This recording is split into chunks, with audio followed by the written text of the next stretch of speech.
Bayangkan, Anda sedang berada di Tanah Suci, menjalankan rukun Islam kelima dengan penuh harapan. Namun, yang Anda temui justru kenyataan pahit.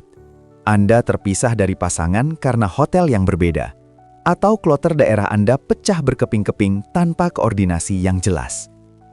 Haji 2025 meninggalkan luka kolektif yang sulit dilupakan. Bukan karena jemaahnya yang tidak siap, melainkan karena sistem yang dianggap gagal melindungi kenyamanan tamu Allah. Kekacauan itu bukan sekadar keterlambatan bus atau makanan yang dingin. Masalah utamanya jauh lebih sistemis. Kendali layanan sepenuhnya berada di tangan syarikah atau operator lokal Saudi, sementara petugas kita seringkali hanya bisa memadamkan api tanpa kuasa penuh untuk mengendalikan keadaan. Negara seolah kehilangan kontrol struktural, dan jemaah menjadi pihak yang paling dirugikan di tengah birokrasi yang tumpang tindih. Satu daerah dilayani banyak operator, tanggung jawab menjadi kabur, dan evaluasi berakhir dengan saling lempar kesalahan. Kini, tahun 2026 telah tiba di depan mata. Pemerintah mengklaim telah melakukan koreksi total. Sebuah skema baru lahir dengan nama Sistem Berbasis Embarkasi. Logika lama dibongkar habis. Tidak ada lagi jemaah yang dicampur aduk dalam satu manajemen syarikah yang berbeda-beda. Namun, benarkah ini sebuah revolusi nyata bagi manajemen haji Indonesia? Ataukah ini hanya strategi ganti bungkus untuk meredam kemarahan publik pasca insiden tahun lalu? Dalam video ini, kita akan membedah secara kritis apakah perubahan komando dari syarikah kembali ke embarkasi benar-benar bisa menjamin haji yang lebih manusiawi atau justru menciptakan risiko baru yang jauh lebih besar. Untuk memahami mengapa perubahan di tahun 2026 ini begitu signifikan, kita harus melihat akar masalahnya. Pada tahun-tahun sebelumnya, jemaah kita seringkali menjadi korban dari sistem yang terfragmentasi. Bayangkan, Anda berangkat dalam satu kloter yang sama dari tanah air, namun saat tiba di Arab Saudi, layanan Anda dipecah-pecah oleh berbagai syarikah atau perusahaan operator Saudi yang berbeda. Akibatnya, koordinasi menjadi kacau, bus sering terlambat karena rute yang tumpang tindih, dan jemaah seringkali kebingungan mencari petugasnya sendiri. Haji 2026 hadir dengan logika baru yang lebih rapi, satu embarkasi, satu syarikah. Sistem ini mengunci seluruh layanan jemaah berdasarkan titik keberangkatan mereka di Indonesia. Tidak boleh lagi ada jemaah dalam satu embarkasi yang dicampur layanannya dengan syarikah yang berbeda. Dengan aturan main ini, kendali penuh berada di tangan embarkasi.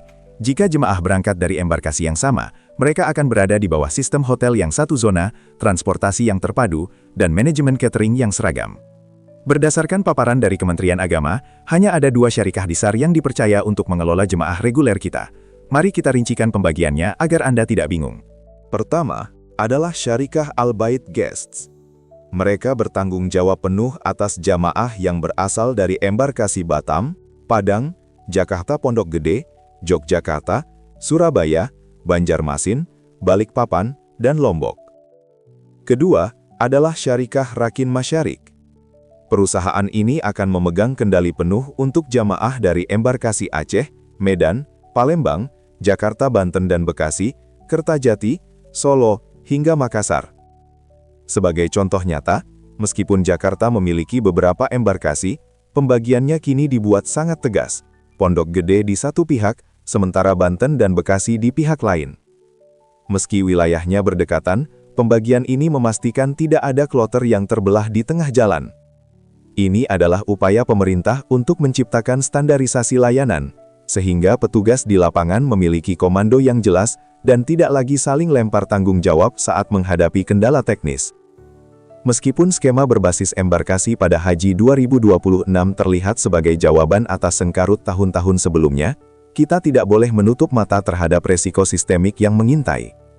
Di atas kertas, desain ini memang lebih manusiawi karena menjamin keutuhan kloter. Namun, secara struktural, sistem ini menciptakan ketergantungan tunggal yang sangat beresiko. Pertama, adanya resiko single point of failure. Dengan memplot satu embarkasi ke satu syarikah secara mutlak, pemerintah sebenarnya sedang menaruh semua telur dalam satu keranjang. Jika salah satu syarikah, katakanlah Al-Bait Guests atau Rakin Masyarik, mengalami kegagalan operasional, maka dampak buruknya tidak lagi bersifat parsial, melainkan melumpuhkan seluruh jamaah dari embarkasi tersebut. Tidak ada lagi mekanisme distribusi resiko yang memungkinkan jamaah diselamatkan oleh operator lain di wilayah yang sama. Kedua, masalah transparansi dan standar sanksi. Hingga saat ini, publik belum melihat secara terang benderang bagaimana kontrak layanan tersebut disusun. Apakah ada klausul penalti yang cukup berat bagi syarikah yang gagal memenuhi standar layanan di Armusna? Tanpa transparansi kontrak, klaim negara mengambil alih kendali hanya akan menjadi jargon politik. Kita perlu memastikan bahwa negara bukan sekedar menjadi penonton saat syarikah wan prestasi, melainkan memiliki daya tawar hukum yang kuat untuk menuntut ganti rugi bagi jamaah. Ketiga, tantangan pengawasan lapangan. Sistem baru ini menuntut petugas PPIH memiliki kompetensi manajerial yang jauh lebih tinggi. Mereka tidak lagi hanya mengurus jamaah, tapi harus mampu mengaudit layanan syarikah secara real-time. Jika pengawasan di tingkat bawah masih lemah dan reaktif seperti tahun 2025, maka sistem berbasis embarkasi ini hanyalah ganti bungkus tanpa perubahan substansi. Jamaah adalah tamu Allah yang membayar mahal untuk sebuah kepastian, bukan subjek eksperimen kebijakan yang terus berubah setiap tahun tanpa jaminan akuntabilitas yang nyata. Sahabat sekalian, perubahan skema menjadi berbasis embarkasi ini adalah sinyal kuat bahwa negara mulai mengambil kembali kendali penuh atas kenyamanan jemaah. Kita tentu berharap tidak ada lagi cerita pilu tentang jemaah lansia yang terlantar atau keluarga yang terpisah jarak saat beribadah. Kesimpulannya, sistem baru ini jauh lebih logis dan rapi secara struktur. Namun, kuncinya bukan hanya pada sistem, melainkan pada ketegasan pengawasan dan kejujuran evaluasi di lapangan nanti. Nah, bagaimana menurut pendapat Anda? Apakah skema satu embarkasi satu syarikah ini sudah cukup untuk menjamin Haji 2026 berjalan mulus, atau masih ada celah yang Anda khawatirkan? Tuliskan aspirasi dan doa Anda di kolom komentar di bawah. Mari kita saling bertukar pikiran.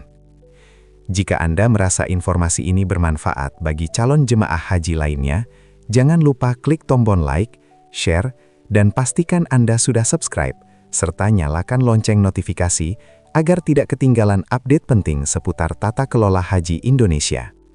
Terima kasih telah menyimak hingga akhir. Mari kita terus kawal sistem haji yang lebih manusiawi dan bermartabat. Sampai jumpa di video berikutnya. Wassalamualaikum warahmatullahi wabarakatuh.